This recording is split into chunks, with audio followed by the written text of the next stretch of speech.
Hamilcar a mis le temps à vaincre la révolte des mercenaires, mais il y est parvenu, et Carthage existe toujours, reste puissante et va chercher à prendre sa revanche. Grâce à sa victoire sur les mercenaires révoltés en 237 avant Jésus-Christ, Hamilcar Barca est devenu maître de Carthage. Et comme la guerre, ça n'est pas seulement des combats, c'est aussi de la stratégie, il faut des approvisionnements, il va partir à la conquête de l'Espagne. Et en Espagne, il va en effet trouver des mines de fer, toujours utiles pour faire des armes, des mines d'étain, l'étain entre dans la composition du bronze, ainsi que des terres agricoles, et puis aussi des mercenaires, car l'Espagne est peuplée de ce qu'on appelle les Celtibères, c'est un mélange des anciens Ibères et des conquérants celtes, et les Celtes, les Gaulois, sont très appréciés comme mercenaires. Et ce n'est pas tout, car par la suite, l'Espagne va servir de base de départ à la grande expédition contre Rome d'Hannibal. Hannibal Barca, fils d'Hamilcar, conçut le projet d'attaquer Rome par voie de terre.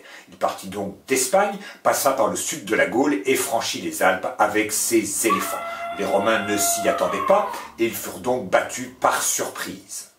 Ils subirent 3 grandes défaites, la première à la Trébie en 218, une autre au lac Trasimène en 217. Alors au lac Trasimène, les Carthaginois employèrent la ruse, ils laissèrent les feux allumés dans leur camp, mais s'en absentèrent. Et les Romains, voyant les feux allumés, se dirent « Les Carthaginois sont en train de prendre leur petit déjeuner, nous allons les surprendre. » Ils s'avancèrent le long du lac, mais les troupes légères carthaginoises s'étaient embusquées le long des rives, en hauteur, et tombèrent par surprise sur les Romains. Et ceux-ci ne pouvaient s'enfuir, puisqu'ils étaient au bord du lac, certains même moururent noyés. Tout cela se passait bien sûr dans le brouillard et la confusion. Et la troisième victoire des Carthaginois eut lieu à Cannes en 216 avant Jésus-Christ. Alors à Cannes, Hannibal employa une tactique très simple. Il envoyait sa cavalerie envelopper les flancs de l'armée romaine. La cavalerie à l'époque n'est pas une arme de choc, mais elle permet de prendre les ennemis à revers puisqu'elle est rapide. Et elle désorganise ainsi les armées ennemies. C'est ce que fit Hannibal et il remporta la victoire avec une manœuvre extrêmement simple qui est restée classique. Et après cette victoire, les Carthaginois prirent leur quartier d'hiver dans la ville de Capoue. Ils attendaient des renforts que Carthage devait leur envoyer. Ils avaient besoin aussi de machines de guerre qu'ils n'avaient pas pour pouvoir assiéger les villes. Mais les autorités de Carthage trouvèrent qu'Hannibal en prenait bien à son aise et l'accusèrent de s'être amolli dans les délices de Capoue. Peut-être passait-il son temps à jouer aux cartes puisque c'est à Carthage, comme vous le savez, qu'on a inventé la carte à jouer. Toujours est-il que pendant qu'Hannibal était à Capoue, eh bien Scipion l'Africain, le général romain, était allé en Espagne où il avait affronté Hasdrubal Barca, le frère d'Hannibal.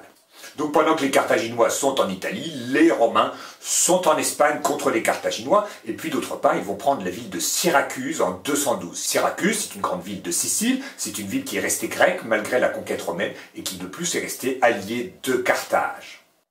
Et c'est lors de la prise de Syracuse que périt le grand mathématicien Archimède, auteur du principe d'Archimède qu'il avait trouvé dans son bain. Il était tellement content qu'il avait crié « Eureka », ce qui en grec veut dire « j'ai trouvé ». Le principe d'Archimède, c'est que tout corps plongé dans un liquide subit une poussée verticale égale au poids du liquide déplacé. Mais Archimède est tombé sur un soldat romain qui n'avait pas bien suivi ses cours de maths à l'école ou qui en avait un mauvais souvenir, et pendant qu'il faisait des calculs sur le sol, il fut tué par ce soldat. Après avoir combattu les Carthaginois en Espagne, Scipion l'Africain débarqua en 204 avant Jésus-Christ en Afrique, dans l'actuelle Tunisie, c'est là que se trouve Carthage. Et là, il fit alliance avec le prince numide Massinissa. Et devant toutes ces menaces, Hannibal dut rentrer d'Italie. Et c'est près de Carthage que les deux armées s'affrontèrent, celle de Scipion et celle d'Hannibal, à la bataille de Zama en 202 avant Jésus-Christ. Hannibal avait toujours des éléphants, mais les Romains avaient appris à les combattre. Ils avaient eu l'idée d'ouvrir des couloirs dans le front de leur armée, si bien que les éléphants, tout contents, se sont engagés dans ces couloirs. Les Romains les ont effrayés avec des grands coups de trompette et en allumant des torches, pendant que les Vélites les harcelaient d'une pluie de javelots.